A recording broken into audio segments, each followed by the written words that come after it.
Hello guys, share ko lang tong nabili kong stand for angle.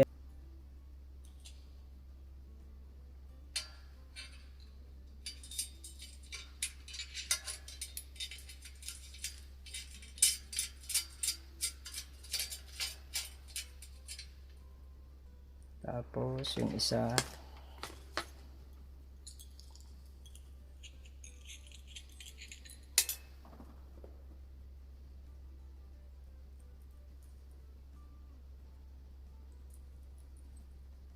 dito natin isuksok.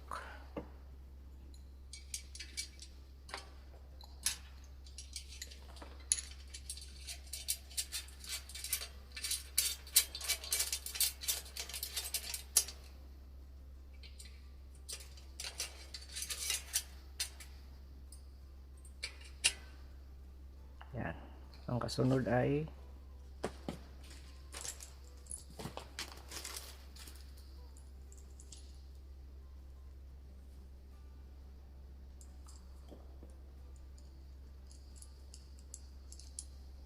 dito sa butas na to.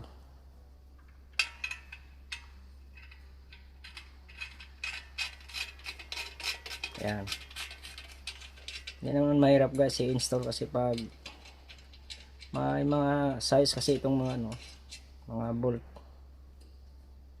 magmamatch siya dun sa pag malaki maliit yung butas hindi kakasya. Pag ito na guys, subukan natin ang 10mm na square bar kung kaya ba putulin ng grinder natin na naka install sa angle stand angle.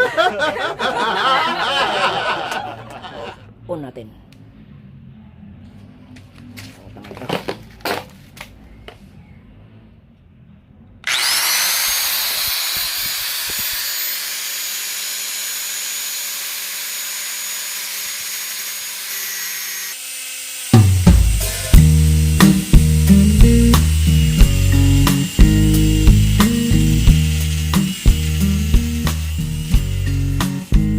Hanggang dito na lang ang ating video. Kung nagustuhan mo ang video, paki-like and subscribe ang aking YouTube channel at salamat sa inyong panunood sa aking YouTube channel.